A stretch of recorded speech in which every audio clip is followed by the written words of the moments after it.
Thazhava Manappally town മസ്ജിദിന്റെ പുതിയ കെട്ടിടത്തിന്റെ ഉദ്ഘാടനം ഞായർ, തിങ്കൾ, ചൊവ്വ ദിവസങ്ങളിൽ വിവിധ പരിപാടികളോടെ സംഘടിപ്പിക്കും. സംഘാടകർ വാർത്താസമ്മേളനത്തിലാണ് ഇക്കാര്യം അറിയിച്ചത്. ഞായറാഴ്ച വൈകിട്ട് 5-ന് നടക്കുന്ന മാനവ മൈത്രി സദസ്സ് രമേശ് ചെന്നിത്തല MLA ഉദ്ഘാടനം ചെയ്യും. മണപ്പള്ളി ടൗൺ മസ്ജിദിന്റെ പുതിയ കെട്ടിടത്തിന്റെ ഉദ്ഘാടനമാണ് ഞായർ, തിങ്കൾ, ചൊവ്വ ദിവസങ്ങളിൽ വിവിധ പരിപാടികളോടെ സംഘടിപ്പിക്കുന്നത്. ഞായറാഴ്ച വൈകിട്ട് 5-ന് നടക്കുന്ന മാനവ മൈത്രി സദസ്സ് രമേശ് ചെന്നിത്തല MLA ഉദ്ഘാടനം ചെയ്യും. ജില്ലാ panchayat standing committee chairman Anil S Kalleli Bhagam, taluk library council secretary V. Vijayakumar, Thulaseedharan എന്നിവർ മുഖ്യപ്രഭാഷണം നടത്തും. രാത്രി 8 മുതൽ മതവിജ്ഞാന സദസ്സ് നടത്തും.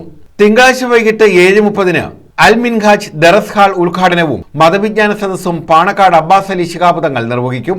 ചൊവ്വാഴ്ച വൈകിട്ട് 4-ന് മസ്ജിദ് ഉദ്ഘാടനത്തോടനുബന്ധിച്ച് നടക്കുന്ന പൊതുസമ്മേളനം മന്ത്രി KN ബാലഗോപാൽ ഉദ്ഘാടനം ചെയ്യും. പ്രതിപക്ഷ നേതാവ് VD സതീശൻ മുഖ്യാതിഥിയാവും. കേരള ജംഇയ്യത്തുൽ ഉലമ അധ്യക്ഷൻ മുഹമ്മദ് ജിഫ്രി മുത്തുക്കോയ തങ്ങൾ മസ്ജിദ് ഉദ്ഘാടനം ചെയ്യും.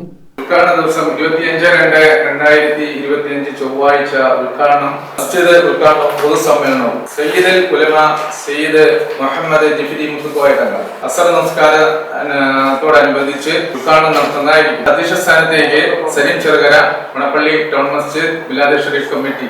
അനുഗ്രഹ പ്രഭാഷണം സയ്യിദുൽ ഉലമ സയ്യിദ് മുഹമ്മദ് ജിഫ്രി മുത്തുക്കോയ തങ്ങൾ. പൊതുസമ്മേളനം ഉദ്ഘാടനം KN ബാലഗോപാൽ, ബഹുമാനപ്പെട്ട ധനകാര്യ വകുപ്പ് മന്ത്രി. വാർത്താ സമ്മേളനത്തിൽ പ്രസിഡന്റ് സലിം ചെറുകര, സെക്രട്ടറി അബ്ദുൽ ജവാദ്, നൌഷാദ് അമരിത്തറയിൽ, ഹുസൈൻ മെത്തക്കട എന്നിവർ പങ്കെടുത്തു.